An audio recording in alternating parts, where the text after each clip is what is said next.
Bismillahirrahmanirrahim. Assalamualaikum warahmatullahi wabarakatuh dan selamat siang. Perkenalkan, nama saya Fauzia Ahmad, NIM 2018 60012. Di sini saya akan mempraktikumkan tentang reaksi hidrolisis garam pada larutan soda kue dan larutan garam NaCl dengan menggunakan indikator alami wortel.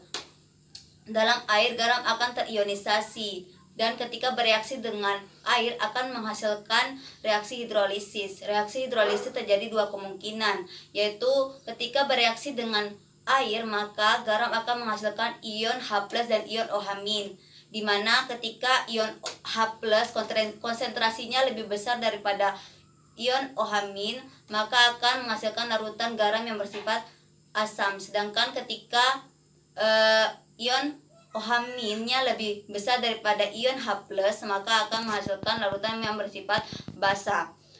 Dan yang kedua yaitu ketika tidak bereaksi dengan air, maka ion H+ dan ion OH- yang terdapat dalam air itu akan tetap atau tidak berubah dan menghasilkan larutan yang bersifat netral.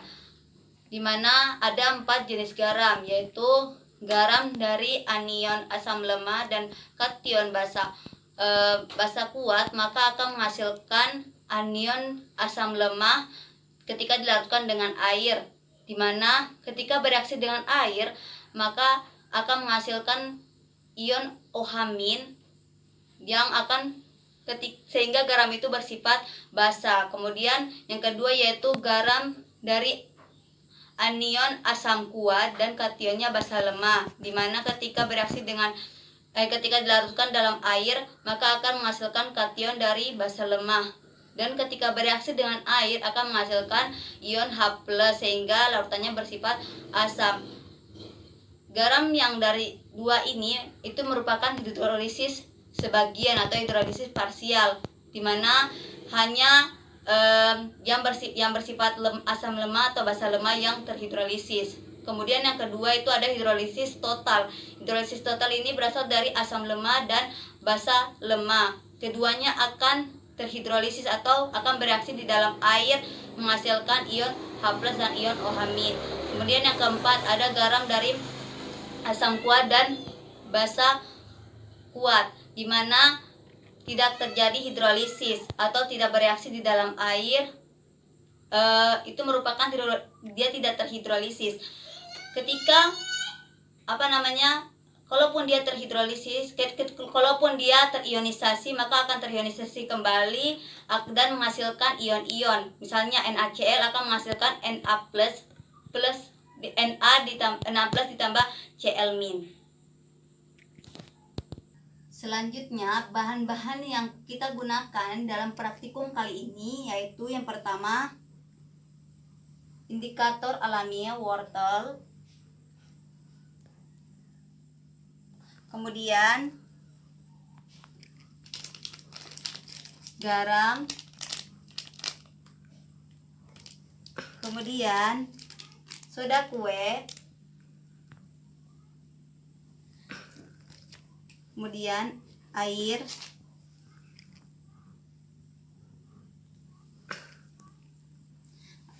Alatnya yaitu 2 gelas, sendok, dan pengaduk.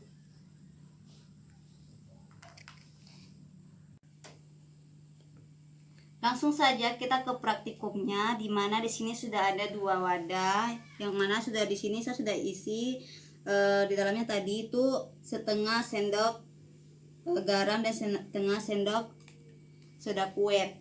Kemudian kita tambahkan 4 sendok air di masing-masing wadah.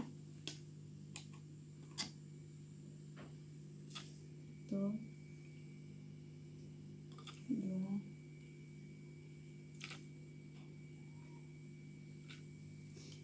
Kemudian di wadah satunya juga ya.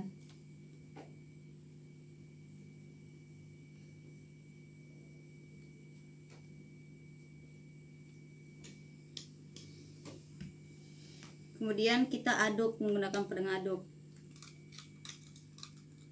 atau kita bisa aduknya segini sampai larutannya homogen.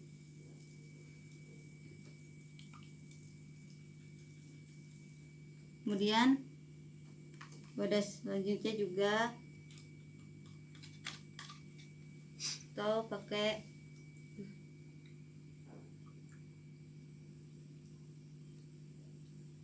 sampai larutannya homogen.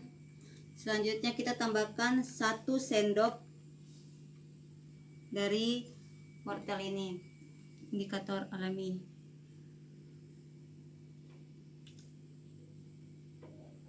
Kemudian tambahkan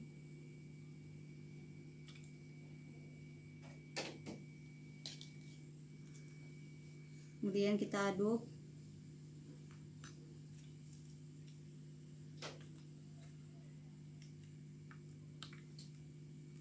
Di sini dilihat bahwa ketika dengan NaCl indikatornya tuh tidak terlalu berbeda jauh ya warnanya. Kemudian ini dia tuh bersifat netral. Kemudian ketika dengan ini dia lebih pekat karena ini bersifat basah.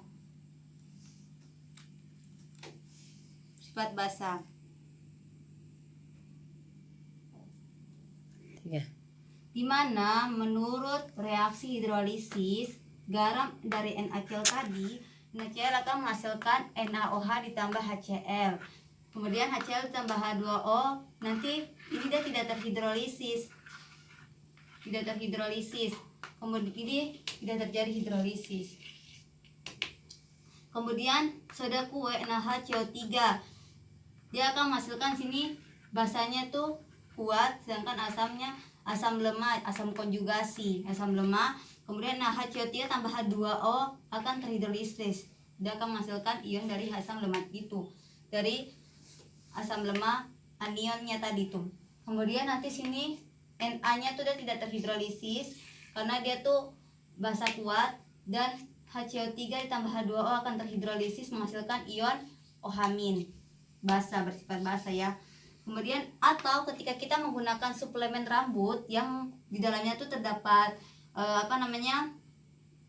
senyawa NH2PO4, nanti dia akan menghasilkan basa konjugasi, basanya konjugasi dan asam kuat. Ini basanya basa lemah. NH2PO4 tambah H2O akan menghasilkan Na+ dan H2PO4-nya tuh akan terhidrolisis. Selanjutnya di sini Na-nya tuh tidak akan terhidrolisis karena dia bersifat basa kuat. Kemudian nanti H2PO4 ditambah H2O akan terhidrolisis, di sini menghasilkan asam. Jadi gitu ya teman-teman, reaksi hidrolisis dari bahan-bahan yang tadi kita sudah gunakan.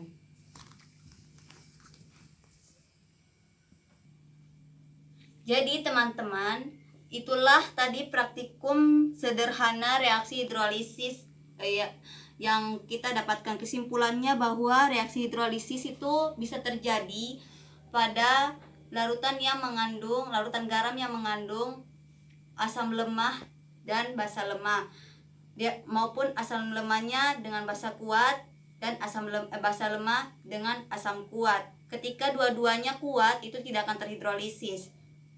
Sekian dari praktikum kali ini. Mohon maaf apabila ada kata-kata yang salah.